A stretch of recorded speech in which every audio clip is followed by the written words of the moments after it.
The question that I am going to introduce today perhaps is at the heart of practice in the United Kingdom. How do we position our work in the context of the United Kingdom's Memorandum of Understanding on conversion therapy? For those of you not so inspired by such documents, if I can by summary say that this is a document that has been signed by 14 of the largest UK professional mental health bodies, and it is presented as a consensus document of some importance.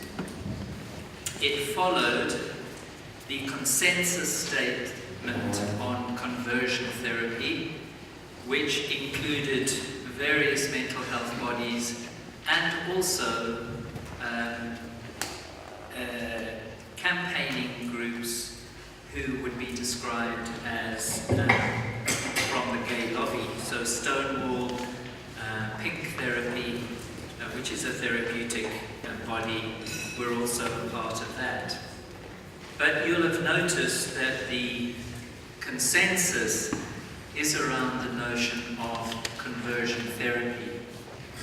Now, I must say, I don't know anybody who calls themselves a conversion therapist in the United Kingdom. In fact, I don't even know any people who call themselves reparative therapists in the generic or in the specific sense of the word. So we have a document here that is a consensus that is now being presented as the professional document that the professional mental health bodies subscribe to. I'm not going to stick on that level because you can find out the information in terms of its content, and I think you do have a copy of it in your pack, etc. But I have a dilemma, and I'll just relate this dilemma to you so that we can, perhaps you'd be able to help us, and me certainly, strategize around all of this. A couple of years ago, I approached the United Kingdom Council for Psychotherapy and told them that I was in my third year of psychodrama and psychotherapy training. Psychodrama is an action group method, it's group psychotherapy. It's therapy that is, Freud said, tell me, Moreno said, show me. Most of us are not able to articulate the pain that we experience from childhood. And many therapists make assumptions, I suggest, about a client's ability to be able to articulate their understanding of their own pain. Psychodrama works in a completely different way to elicit that, so it's more visible, more present for a client, and then it's possible to work on all of those issues.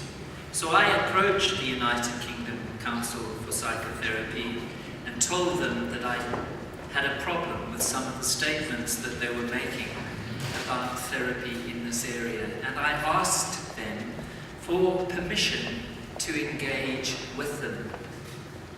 The response I got was, yes, you may, and here's the address to send your submission. So I sent my submission, which took a great deal of thought and time, I must say, only to receive a response which said, I'm going on holiday, we have taken advice, I think you should change your professional orientation because you're not suited to do therapeutic work if you hold the idea that people can move away from homosexuality. And that's really where it began. To cut a long story short, after 2 BBC interviews where I expressed the view that autonomous individuals should have the freedom to access professional help to explore the possibility of change, I found myself outside of my training institution. In fact, before I left the studio, I received an email to say that I was under investigation. A week later, I was removed from my training institution and from the professional membership on the grounds of public safety. A year later, after having been offered a meeting by Skype, which I refused, I was removed from the Psychodrama Association following an unsuccessful appeal.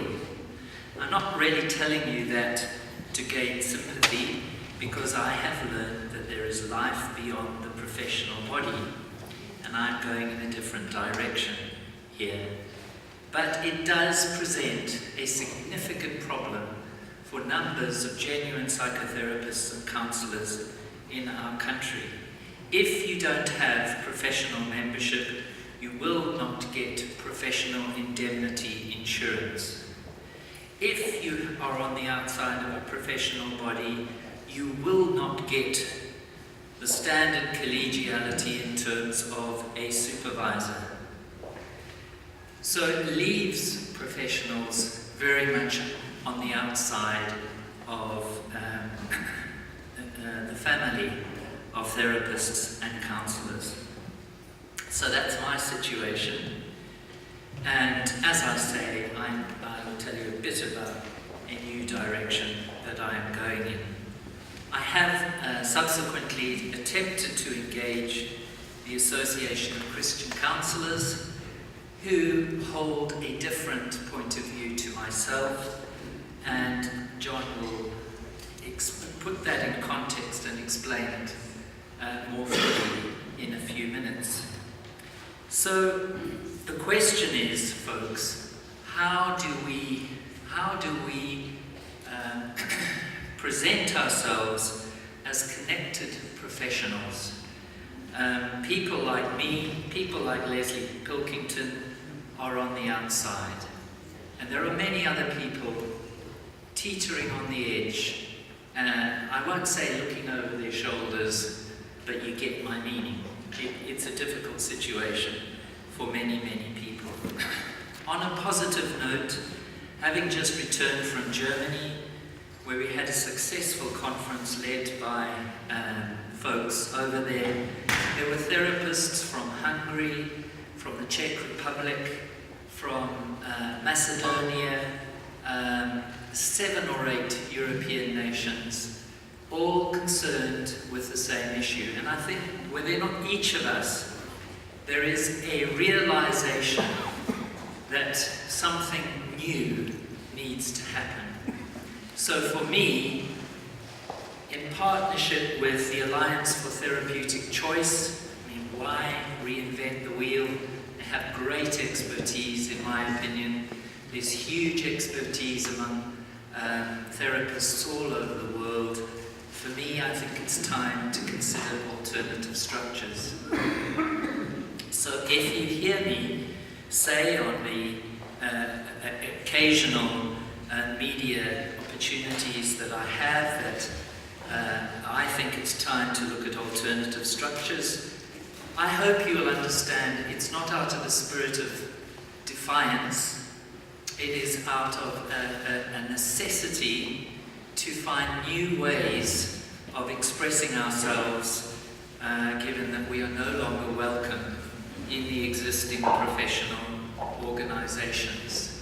And I suppose what I'm asking for is help in knowing how to do that. And I'm so encouraged by all of those who are on the platform next to me, who in their own ways, perhaps from different points of view, have a major contribution in this field. And I want to learn and ask for your help for those of us here who feel that it is important to be above the parapet. And I want to honor all of those who work below the parapet, or all of those who have to reinvent themselves to be cautious and to work in a way that it works for them.